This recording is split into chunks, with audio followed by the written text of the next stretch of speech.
जय गुरुदेव।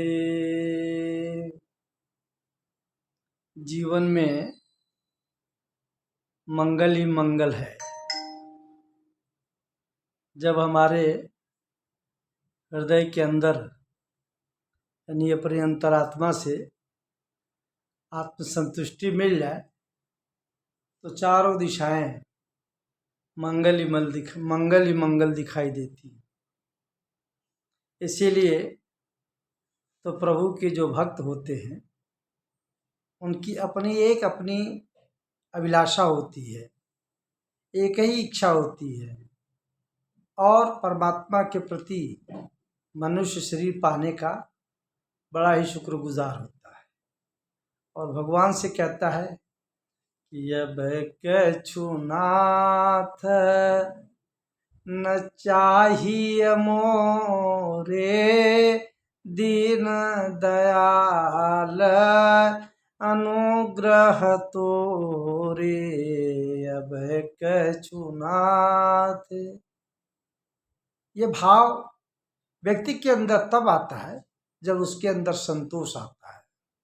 संतुष्टि की पूंजी जब उसके अंदर जमा हो जाती है तो उसके अंदर सर्वस्व न्यौछावर करने का भाव आता है, समर्पण का भाव आता है।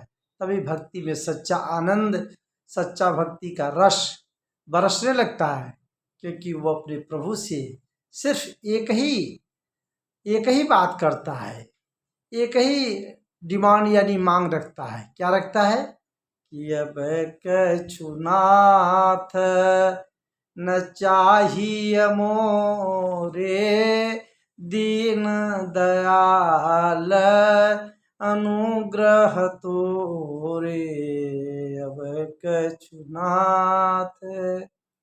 चाहे वो जीवन की किसी भी ऊंचाई पर चढ़ जाए, चाहे जीवन पे कितना भी दुख विपत्ति मुसीबत का सामना करना पड़े, लेकिन उसे अपने परमात्मा का चरण ही दिखाई देता है, उसे अपनी परमात्मा की भक्ति ही दिखाई देती है। तभी तो इतिहास साक्षी है कि तमाम भक्तों के ऊपर इतने प्रकार के नाना प्रकार के अत्याचार, नाना प्रकार के उनके ऊपर बंधन लगाया गया है, लेकिन वो अपने अत्याचार और अपने बंधनों से मुक्त करने के लिए भगवान की भक्ति को अपने अंदर आत्मसात किया और यही प्रार्थना किया प्रभु से कि अब कछु नाथ न चाहिए मोरे दीन दयाल अनुग्रह तोरे अब कछु नाथ। कोई भी प्राणी जब अपने जीवन में किसी भी परिस्थितियों का सामना करता है तो उसे अंत में परमात्मा ही दिखाई देता है।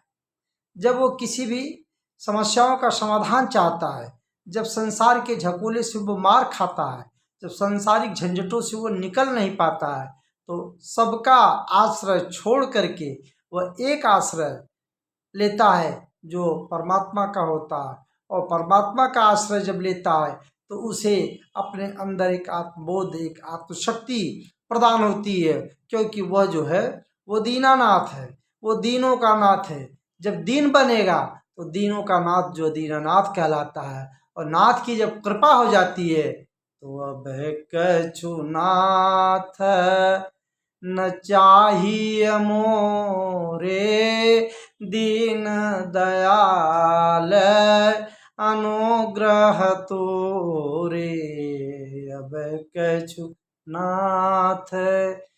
जीवन में जितने भी उदाहरण ले लीजिए, परिवार हो, चाहे समाज हो, चाहे देश हो, चाहे अपने सगे संबंधी कुटुंब परिवार के लोगों, लेकिन उसके अंतर्गत अगर भावनाओं का जब भावावेश में आकर के व्यक्ति झकझोर जाता है, जब उसे उतार चढ़ाव में अपने को अकेला महसूस करता है, तो वो कहीं भी किसी भी तरफ से नहीं देखता है और किसी भी संबल को, किसी भी आश्रय को नहीं लेता है, कोई उसे सहारा नहीं दिखाई देता है, तो कहीं नहीं जाता है। वो किसी दरवाजे पर वो दस्तक नहीं देता है, वह केवल एक ही रास्ता अपनाता है, एक ही रास्ता अपने को तय करता है और कहता है कि ये संसार में जो कुछ भी मिला हुआ है सब परमात्मा की कृपा से मिला हुआ है, सब परमात्मा की दया से मिला हुआ है। और जब यह उसके अंदर सद्बुद्धि का, जब ये सद्भाव का, जब उसके अंदर ये सुसंस्कार आ जाते हैं, जब उसके अंदर अच्छे विचार आ जाते हैं, तो वह सबका निचोड़, सबका निष्कर्ष निकाल करके एक ही प्रार्थना करता है, अब प्रभु कृपा करहु यही भांति, सब तज भजन करहु दिन राति। अब प्रभु कृपा करहु यही भांति, सब तज भजन करहु दिन राति। क्योंकि उसके सारे समस्याओं का समाधान हो जाता है। उसको जब कहीं भी नहीं दिखाई देता है, जब संसार से हार जाता है वो, तो उसको एक रास्ता दिखाई देता है। वह दिखाई देता है कि अपने आप में वह जब कभी अनाथ होता है तब उसको सनाथ होने के लिए परमात्मा की शरण की आवश्यकता होती है। और जब किसी को परमात्मा की शरण मिल जाती है, परमात्मा की शरणागति में वो चला जाता है, तो सिर्फ यही प्रार्थना करता है, अब कछु नाथ न चाहिए मोरे, दीन दयाल अनुग्रह तोरे। अब प्रभु कृपा करहु यही भांति, सब तज भजन करहु दिन राति। मनुष्य के संसार में आने का जो उद्देश्य है वो यही है कि संसार के सारे कामों को करते हुए, संसार के सारे क्रियाकलाप को, सारी जिम्मेदारियों को पूर्ण करते हुए परमात्मा से प्रार्थना करें कि तुम्हारी कृपा के बिना ही कोई चीज़ संभव नहीं है। इसलिए हे प्रभु, अब मेरे ऊपर कृपा करो, और अब हमें कुछ भी नहीं चाहिए, हमें कुछ भी नहीं, इच्छा हमारी है आपसे याचना करने के लिए, केवल हमारी यही प्रार्थना है कि आप हमारे ऊपर कृपा कर दीजिए और हम सब कुछ छोड़ करके आपकी भक्ति में लीन हो जाए, हम आपकी शरण में आ जाएं, आपकी शरणागति हमें प्राप्त हो। ये पवित्र उद्देश्य हमारा और आपका होना चाहिए। इन्हीं पवित्र संकल्प के साथ हम आपके जीवन की भविष्य के उज्जवल भविष्य की कामना करते हैं।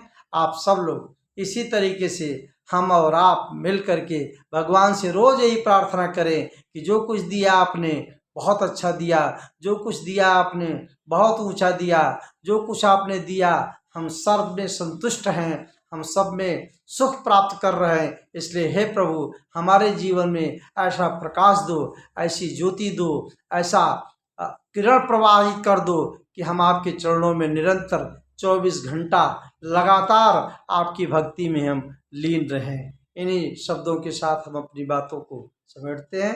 एक बार भगवान का नाम जोर से उद्घोष करेंगे, जय